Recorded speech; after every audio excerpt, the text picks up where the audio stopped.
খাত সংক্রান্ত ভারতীয় সূত্রগুলো নিশ্চিত করেছে যে বাংলাদেশ তাদের বিভিন্ন বিদ্যুৎ সরবরাহ কোম্পানি 5টি বিদ্যুৎ সরবরাহ কোম্পানি। আসসালামু আলাইকুম ওয়া রাহমাতুল্লাহি ওয়া বারাকাতুহু। আশা করি আপনারা সকলেই সুস্থ আছেন। প্রিয় দর্শক, সাম্প্রতিক সময়ে বাংলাদেশের রাজনৈতিক প্রেক্ষাপটে ঘটেছে পরিবর্তন। শুধু তাই নয়, ইতিমধ্যেই বাংলাদেশ অন্তর্বর্তী সরকার দেশের দায়িত্ব নিয়েছে। ঠিক এই আবহে ভারতের বিদ্যুৎ কোম্পানিগুলো বড় ধাক্কার সম্মুখীন হয়েছে বাংলাদেশের পক্ষ থেকে। এই বিদ্যুৎ খাত সংক্রান্ত ভারতীয় সূত্রগুলো নিশ্চিত করেছে যে বাংলাদেশ তাদের বিভিন্ন বিদ্যুৎ সরবরাহ কোম্পানি 5টি বিদ্যুৎ সরবরাহ কোম্পানি বাংলাদেশের কাছে প্রায় $1 বিলিয়ন বেশি পায়। আর এক্ষেত্রে তারা অর্থ আদায়ের জন্য যখন বাংলাদেশকে চাপ দিয়েছে, বাংলাদেশ পরিষ্কারভাবে বলে দিয়েছে যে এই অর্থ আমরা এখন দিতে পারবো না। আর যদি তোমরা এই অর্থ নিতে চাও তাহলে আমাদের কিছু শর্ত আছে, এই শর্ত পালন করতে হবে। দেখুন, ভারতীয় সংবাদ মাধ্যম সূত্র থেকে জানা গেছে যে এই $1 বিলিয়ন বেশি যেটা বিদ্যুৎ সরবরাহের ঋণ রয়েছে বাংলাদেশের উপর ভারতের, এখানে 800 কোটি মার্কিন ডলার, $800 মিলিয়ন বকেয়া রয়েছে আদানি গ্রুপের কাছে। 1.6 গিগাওয়াট কয়লা ভিত্তিক বিদ্যুৎ তারা বাংলাদেশে রপ্তানি করেছে, আর এরই মূল্য হলো এই $800 মিলিয়ন মার্কিন ডলার। এছাড়া ভারতীয় আরেকটি কোম্পানি সেলফ এনার্জি ইন্ডিয়া, যাদের সঙ্গে 250 মেগাওয়াট বিদ্যুৎ ক্রয়ের বাংলাদেশের চুক্তি রয়েছে, তারা বাংলাদেশে গত জুন মাস পর্যন্ত বিদ্যুৎ সরবরাহ বাবদ $150 মিলিয়ন পাবে। এই অর্থ বকেয়া রয়েছে। ইন্ডিয়ার যে সরকারি বিদ্যুৎ সংস্থা রয়েছে এনটিপিসি, তারাও কিন্তু 3টি প্ল্যান্ট থেকে বাংলাদেশে 740 মেগাওয়াট বিদ্যুৎ সরবরাহ করে। এমত অবস্থায় এই সংস্থাটি প্রতিবেশী দেশের কাছে $800 মিলিয়ন তারা বাংলাদেশের কাছে পাবে। পশ্চিমবঙ্গের রাজ্যের যে বিদ্যুৎ ব্যবস্থা রয়েছে পিটিসি, তাদের অধীনে বাংলাদেশের ডিস্ট্রিবিউশন কোম্পানির সঙ্গে পিবিটিভি বা পাওয়ার বাংলাদেশ ডেভেলপমেন্ট বোর্ডের অধীনে 240 মেগাওয়াট বিদ্যুৎ তারা 2013 সাল থেকেই জাতীয় গ্রিডে যুক্ত করে আসছে। সংস্থাটির দেওয়া তথ্য অনুসারে মার্চ মাসের শেষ পর্যন্ত তাদের বাংলাদেশের কাছে পাওনা ছিল $4.5 মিলিয়ন।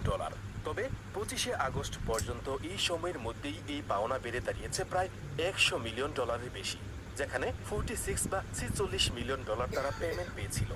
এখনো বাংলাদেশের কাছে $79 মিলিয়ন তাদের পাওনা রয়েছে।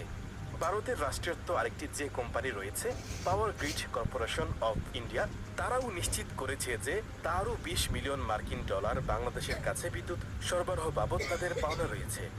এখন এই সকল কোম্পানিগুলোই বাংলাদেশকে একযোগে চিঠি দিয়েছে এই অর্থ পরিশোধ করার জন্য, এবং প্রাথমিকভাবে কিছু কিছু বিদ্যুৎ বন্ধ করে তারা কিন্তু হুমকি দিয়েছিল যে এই বিদ্যুতের বকেয়া টাকাগুলো যদি বাংলাদেশে সরবরাহ না করে তাহলে বিদ্যুৎ সরবরাহ ঠিক থাকবে না, কানেকশন তারা বন্ধ করে দিবে, এমন হুমকিও কিন্তু দেওয়া হয়েছে। এবং আদানি গ্রুপ অর্ধেক বিদ্যুৎ বন্ধ করেও দিয়েছিল।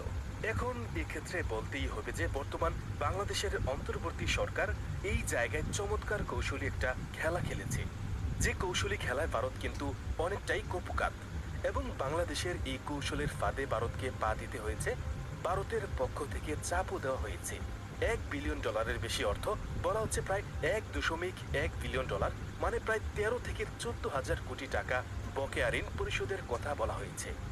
বাংলাদেশের পক্ষ থেকে উত্তর দেওয়া হয়েছে, বাংলাদেশের বর্তমান অভ্যন্তরীণ পরিস্থিতি, উৎপাদন ব্যবস্থা এবং অর্থনৈতিক কোনো কিছু ঠিক নেই, সুতরাং আমরা এখন এই অর্থটা পরিশোধ করতে পারবো না। যদি ভারত এক্ষেত্রে বিদ্যুৎ বন্ধ করে দেয় সেটা অত্যন্ত দুঃখজনক ব্যাপার। তবে এই দুঃখজনক ব্যাপারের বিদ্যুৎ সরবরাহ এবং সহযোগিতার ক্ষেত্রে দ্বিপাক্ষিক বাংলাদেশ এবং ভারতের যে চুক্তিগুলো রয়েছে সেগুলো পূর্ণ মূল্যায়ন করতে বাধ্য করা হবে। মানে এক্ষেত্রে বাংলাদেশও কিন্তু চুক্তিগুলো থেকে বেরিয়ে আসার সরাসরি কূটনৈতিক বার্তা দেয়। বিকল্প প্রস্তাব হিসেবে বাংলাদেশের পক্ষ থেকে বলা হয়েছে, যেহেতু বিদ্যুৎ আমরা ব্যবহার করেছি, আমরা অবশ্যই অর্থ দিব, তবে এককালীন দেওয়া সম্ভব নয়। এখন থেকে আমরা যে বিদ্যুৎগুলো সাপ্লাই পাবো সেগুলোর নগদ অর্থ আমরা দিয়ে দিব।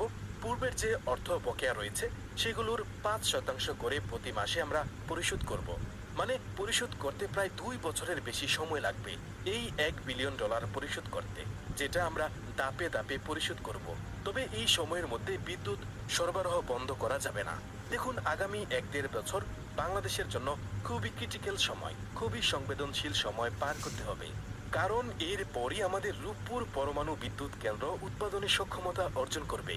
এবং আরও কয়েকটি বিদ্যুৎ কেন্দ্র রয়েছে যেগুলো উৎপাদনে আসবে। তখন ভারত যদি তার বিদ্যুৎ সরবরাহ বন্ধ করে দেয়, আমাদের জাতীয় গ্রিডে বড় কোনো সমস্যা হবে না। তবে এখন এই মুহূর্তে এসে বন্ধ করলে সমস্যা আছে। দেখুন, সমস্যা যে শুধু বাংলাদেশের বিষয়টা এরকম নয়, ভারতেরও কিন্তু প্রচন্ড সমস্যা রয়েছে। কেননা ভারতের 5 কোম্পানির $1 বিলিয়ন বা প্রায় 12,000 কোটি টাকার বেশি বাংলাদেশে আটকে গেছে। এছাড়া আদানি গ্রুপ কয়েক বিলিয়ন ডলার খরচ করে যে বিদ্যুৎ কেন্দ্র তৈরি করেছে বাংলাদেশে বিদ্যুৎ রপ্তানি করার জন্য, সেই বিনিয়োগটাও কিন্তু চলে যাবে। কেননা ভারত বিদ্যুৎ উৎপাদনে স্বয়ংসম্পূর্ণ, এমনকি অতিরিক্ত উৎপাদন করে। তারা বাংলাদেশে বিদ্যুৎ রপ্তানি না করলে দ্বিতীয় বা তৃতীয় কোনো রপ্তানির জায়গা নেই। সুতরাং জলে ডুববে ভারতের 12,000 কোটি টাকার বেশি। এছাড়াও আমাদের অভ্যন্তরে আরো যে সকল প্রকল্প রয়েছে, যেমন রামপাল সহ আরো কিছু প্রকল্প যেখানে ভারতের সহযোগিতায় নির্মাণ হচ্ছে বিদ্যুৎ প্রকল্পগুলো, সেগুলো কিন্তু থমকে যাবে। আসলে হুমকি দামকি দিয়ে কাজ হবে না, কৌশলে আর কাজ হবে না। বাংলাদেশ পাল্টা কৌশল শিখে গেছে। এটা কিন্তু বুঝে গেছে এশিয়ার বর্তমানের সব থেকে ধনী ব্যক্তি গৌতম আদানি এবং আদানি গ্রুপ, যার জন্যই কিন্তু পূর্বের সিদ্ধান্ত থেকে সরে এসে তড়িঘড়ি করে তাদের যে 2টি ইউনিট রয়েছে বিদ্যুৎ উৎপাদনের, 2টি তারা পূর্ণ মাত্রায় চালু করেছে এবং যে অর্ধেক বিদ্যুৎ সাপ্লাই বন্ধ করে দিয়েছিল সেটার পরিবর্তে এখন পূর্ণাঙ্গ সক্ষমতায় তারা বিদ্যুৎ সরবরাহ শুরু করেছে। বাংলাদেশের শর্ত তারা মেনে নিয়েছে যে পূর্ণ সক্ষমতায় বিদ্যুৎ সরবরাহ করা এবং পূর্বের ঋণের 5% প্রতি মাসে তোমাদের সরবরাহ করব। দেখুন, বাংলাদেশের সংবাদ মাধ্যম সূত্র থেকে যেমনটা জানা গেছে, গত সোমবার 26শে আগস্ট বাংলাদেশের সময় 10টা 10 মিনিটের দিকে আদানি গ্রুপের দ্বিতীয় ইউনিটটি অনির্দিষ্টকালের জন্য, যেটা আদানি গ্রুপ বন্ধ করে দিয়েছিল, সেটা তারা আবার উৎপাদনে আনে। মঙ্গলবার 27শে আগস্ট সকাল 8টায় প্রথম ইউনিট থেকে 513.32 মেগাওয়াট এবং দ্বিতীয় ইউনিট থেকে 668.57 মেগাওয়াট বিদ্যুৎ তারা সরবরাহ শুরু করে। দুপুর 1টা নাগাদ আদানি গ্রুপের উৎপাদন এবং বাংলাদেশ রপ্তানি সেটা কিন্তু রেকর্ড পরিমাণে পৌঁছায়। প্রথম ইউনিট থেকে সর্বোচ্চ 593.35 মেগাওয়াট এবং দ্বিতীয় ইউনিট থেকে 763.94 মেগাওয়াট বিদ্যুৎ তারা বাংলাদেশে সরবরাহ করে। মোটামুটিভাবে বর্তমানে আদানি গ্রুপ বাংলাদেশের ভেতর 1350 মেগাওয়াট বিদ্যুৎ সরবরাহ করছে। এই জিনিসটা নিশ্চিত হওয়া গেছে। দেখুন, শুধু ভারত বিরোধিতা করার জন্য বিরোধিতা না, এই জায়গায় কিন্তু ভালোকে ভালো বলতে হবে, খারাপকে খারাপ বলতে হবে। বাংলাদেশ বর্তমানে ভারত থেকে প্রতিদিন গড়ে প্রায় 2656 মেগাওয়াট বিদ্যুৎ আমদানি করে, তাপ বিদ্যুৎ কেন্দ্র থেকে বিদ্যুৎ আমদানি করে। এর মধ্যে আদানি গ্রুপ বর্তমানে বিদ্যুৎ দিচ্ছে 1350 মেগাওয়াট। বাকি যে বিশাল পরিমাণ রয়েছে, বলতে পারেন আরো প্রায় 1300 মেগাওয়াট, সেটা দিচ্ছে ভারতের বিভিন্ন কোম্পানি। 2013 সাল থেকে বাকি 1300 মেগাওয়াট ভারত থেকে যেটা আমরা আমদানি করছি ভারতের বিভিন্ন কোম্পানি থেকে, সেটার দরপত্রের মাধ্যমে আমরা চুক্তি করেছিলাম, যার জন্য কিন্তু সেই বিদ্যুৎ প্রতি ইউনিট আমাদের 7 থেকে 8 টাকার মধ্যে পড়েছে, যেটা সাশ্রয়ী। কেননা বাংলাদেশের ভেতর এই বিদ্যুৎটা তৈরি করতে গেলে কুইক রেন্টাল বা তেল ভিত্তিক বিদ্যুৎ কেন্দ্র থেকে সেটা 30 টাকা পড়বে। আদানি গ্রুপের সঙ্গে আমরা যে বিদ্যুৎ আমদানি করার চুক্তিটা করেছি, সেটা প্রথম থেকে কিন্তু প্রশ্নবিদ্ধ এবং দুর্নীতিগ্রস্ত ছিল। সেটা নিয়ে বহু প্রশ্ন উঠেছিল, কারণ প্রতি ইউনিট বিদ্যুতের দাম তারা ধরেছে প্রায় 15 থেকে 16 টাকা। সুতরাং এখানে একটা কথা বলে রাখা ভালো, ভারতের যে সকল কোম্পানিগুলোর স্বল্প মূল্যে বাংলাদেশকে বিদ্যুৎ সরবরাহ করছে, তাদের অর্থগুলো যাতে পরিশোধ করে দেওয়া হয়। কেননা তাদের অর্থ কিন্তু বেশি একটা নয়, কারণ $1 বিলিয়ন মধ্যে $800 বিলিয়ন একাই পাবে আদানি গ্রুপ, মানে 80%। এই 80 ভাগ ঝুলিয়ে রাখা হোক। তবে ভারতের অন্যান্য যে সকল ভালো কোম্পানি রয়েছে, যারা দীর্ঘদিন ধরে আমাদেরকে 7 থেকে 8 টাকা ধরে আমাদের বিদ্যুৎ দিয়ে যাচ্ছে, এমনকি এখনো দিচ্ছে, যে জায়গায় আদানি দিচ্ছে 15 থেকে 16 টাকায়, মানে অন্যদের তুলনায় প্রায় দ্বিগুণ দামে। অনেকের ধারণা এই যে দ্বিগুণ দামে আদানি গ্রুপ থেকে বিদ্যুৎ কেনার চুক্তি করেছিলেন তৎকালীন সাবেক প্রধানমন্ত্রী শেখ হাসিনা, তিনি দ্বিগুণ দামে বিদ্যুৎ কেনার চুক্তি এই জন্যই করেছিলেন যাতে ভারত সরকার তথা নরেন্দ্র মোদী খুশি থাকে। মানে বিদ্যুতের চুক্তির আড়ালে মোদীকে ঘুষ দিয়েছেন বলে অনেকেরই ধারণা। কেননা আদানি গ্রুপের গৌতম আদানিকে নরেন্দ্র মোদীর ক্যাশিয়ার হিসেবে অনেকে বলে থাকেন। তাই যা আদানি পাবে সেটাই আবার মোদী পাবে, এমন একটা ধারণা বাজারে বেশ প্রচলিত। তবে যাই হোক না কেন, যেহেতু আমরা 25 বছরের জন্য চুক্তি করেছি এবং আমাদের এই মুহূর্তে বিদ্যুতেরও প্রয়োজন, তাই আদানি থেকে বেশি দামেও বিদ্যুৎ আমাদের নিতেই হবে।